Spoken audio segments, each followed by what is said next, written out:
ಬಾಗೇಪಲ್ಲಿ ಪಟ್ಟಣದ ಪತ್ರಕರ್ತರ ಭವನದಲ್ಲಿ ಹಮ್ಮಿಕೊಂಡಿದ್ದ ಸುದ್ದಿಗೋಷ್ಠಿಯಲ್ಲಿ ಮಾತನಾಡಿದ ಜೈ ಭೀಮ್ ಅಖಿಲ ಭಾರತ ದಲಿತ ಹೋರಾಟ ಸಮಿತಿ ಜಿಲ್ಲಾ ಗೌರವಾಧ್ಯಕ್ಷ ಜಿಎಲ್ ರಾಮಾಂಜನೇಯಪ್ಪ ಅವರು ಬಾಗೇಪಲ್ಲಿ ಪಟ್ಟಣದ ಅಂಬೇಡ್ಕರ್ ಭವನದ ನಿರ್ವಹಣೆ ಸರಿಯಿಲ್ಲ.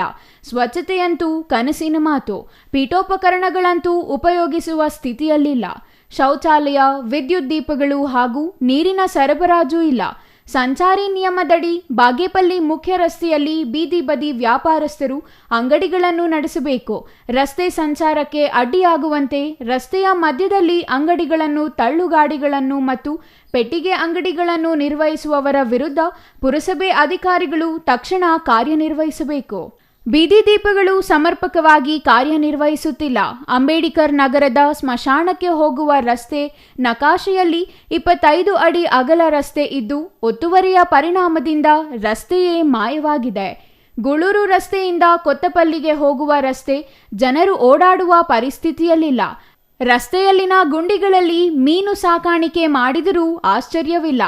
HN ವೃತ್ತದಲ್ಲಿ ಕೊಳಚೆ ನೀರು ಕೆರೆಯಂತೆ ತುಂಬಿದ್ದು ಸಾರ್ವಜನಿಕರು ಓಡಾಡಕ್ಕೆ ತೊಂದರೆಯಾಗುತ್ತಿದೆ. ಸಮಾಜ ಕಲ್ಯಾಣ ಇಲಾಖೆ ಪ್ರಮುಖವಾಗಿ ಹಾಸ್ಟೆಲ್ಗಳಲ್ಲಿ ಕಾರ್ಯನಿರ್ವಹಿಸುತ್ತಿರುವ ದಿನಗೂಲಿ ನೌಕರರ ಮತ್ತು ಹೊರಗುತ್ತಿಗೆ ನೌಕರರ ಪರಿಸ್ಥಿತಿ ತುಂಬಾ ದಯನೀಯವಾಗಿದ್ದು, ನೌಕರರಿಗೆ ಸೇವಾ ಭದ್ರತೆ ಒದಗಿಸಬೇಕು. ಸರ್ಕಾರಿ ನೌಕರರನ್ನು ಆಡಳಿತ ನಿಯಮಾವಳಿಗಳ ಅಡಿಯಲ್ಲಿ ವರ್ಗಾವಣೆ ಮಾಡಿ ಆಡಳಿತದಲ್ಲಿ ಭ್ರಷ್ಟಾಚಾರವನ್ನು ನಿರ್ಮೂಲನೆ ಮಾಡಬೇಕು ಎಂದು ತಿಳಿಸಿದರು.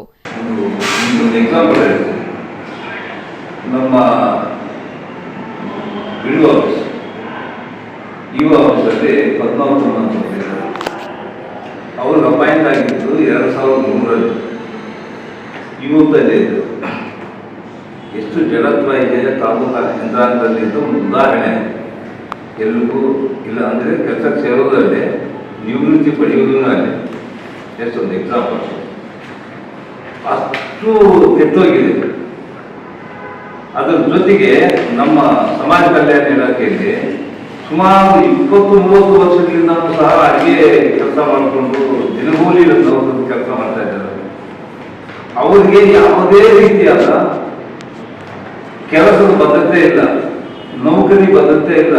ಕಾಯ್ದುಕೊಳಿಸ್ಬೇಕು ಅಂತ ಯಾವುದೇ ಜನಪ್ರತಿನಿಧಿಯಾಗಿ ಅಥವಾ ಬೇರೆ ಅಧಿಕಾರಿಯಾಗಿ ಮುಂದೆ ಬರ್ತಾ ಇಲ್ಲ. ಅದೇ ರೀತಿಯಾಗಿ ಅಲ್ಲಿ ಹೋಗ್ತಾ ಇರ್ತಕ್ಕಂಥ ವಿದ್ಯಾರ್ಥಿಗಳು ಪಾಸ್ ಆದರೂ ಸಹ SSLCಯಲ್ಲಿ 35%, 40% ಅಷ್ಟೇ. ಯಾರು ಫಸ್ಟ್ ಕ್ಲಾಸ್ ಆಗಿ ಶಿಕ್ಷಣ ಬರೋದಿಲ್ಲ. ಯಾಕೆ? ಎಲ್ಲ ಸೌಕರ್ಯಗಳು ಸರಿಯಾಗಿದ್ದಿಲ್ಲ ಮಕ್ಕಳಿಗೆ. ಯಾಕೆ ಆ ರೀತಿ ಬರ್ತಿತ್ತು? ಸಮಾಜ ಕಲ್ಯಾಣ ಇಲಾಖೆಯಿಂದ ಹಲವಾರು ವರ್ಷಗಳಿಂದ ಅಲ್ಲೇ ಕೆಲಸ ಮಾಡ್ತಾ ಇರೋದು ಎಲ್ಲಿಗೂ ವರ್ಗಾವಣೆ ಆಗೋದಿಲ್ಲ. ಅಲ್ಲೇ ಭ್ರಷ್ಟಾಚಾರ ಮಾಡಿಕೊಂಡು ಆಸ್ಪತ್ರೆಯಲ್ಲಿ ಎಲ್ಲ ಭ್ರಷ್ಟಾಚಾರ ಮಾಡ್ಕೊಂಡು ಆರಾಮಾಗಿರ್ಬಿಟ್ಟಿದ್ದಾರೆ. ಇದನ್ನೆಲ್ಲ ಅಧಿಕಾರಿಗಳಾಗಲಿ ಜನಪ್ರತಿನಿಧಿಗಳಾಗಲಿ ಗಮನಿಸಬೇಕಿಲ್ಲ. ಗಮನಿಸಿದ ತಕ್ಷಣ ಅದನ್ನು ಸ್ಪಂದಿಸಿ ವಿದ್ಯಾರ್ಥಿಗಳ ಒಂದು ಶೈಕ್ಷಣಿಕ ಮಟ್ಟ ಗುಣಮಟ್ಟವನ್ನು ಬೆಳೆಸ್ಕೋಬೇಕು ಅಂತ ಈ ಮೂಲಕ ಗಮನ ತಿಳಿಸ್ತೀನಿ. ಅಲ್ಲಿ ಗ್ರಾಮ ಪಂಚಾಯತಿಯಿಂದ ಮುಖ್ಯವಾಗಿ ಒಂದು ಈ ಕಾಲ ಮಾಡ್ಕೊಳ್ತಾರೆ, ಬೇರೆಯವರು ಮಾಡ್ತಾರೆ. ಡಾಕ್ಯುಮೆಂಟ್ ಇದೆ, ಮಾಡಿಬಿಟ್ಟು ಮತ್ತೆ ಅವ್ರಿಗೆ ಮಾಡ್ಕೊಳ್ತಾರೆ ಹಿಂದಕ್ಕೆ. ಯಾಕೆ ಅಂದರೆ ಲೋನ್ ತಗೋಬೇಕಾದ್ರೆ 3 ದಾಖಲೆ ಇರಬೇಕು. ಆ 3 ದಾಖಲೆ ಪಡೆಯೋದಕ್ಕೆ ಮೊದಲು ಆಗಿಂದಾಗಿರೋದು ಬೇರೆಯವ್ರು ಮಾಡ್ತಾರೆ, ಮತ್ತೆ ಹಿಂದಕ್ಕೆ ಹಾಕ್ಸ್ಕೊಂತಾರೆ. ಮತ್ತೆ ಲೋನ್ ತಗೊಂಡು 9 ಲಕ್ಷ ಲೋನ್ ವಿದೇಶ ಪೇಪರ್ಸ್ ಎಲ್ಲ ಇದೆ.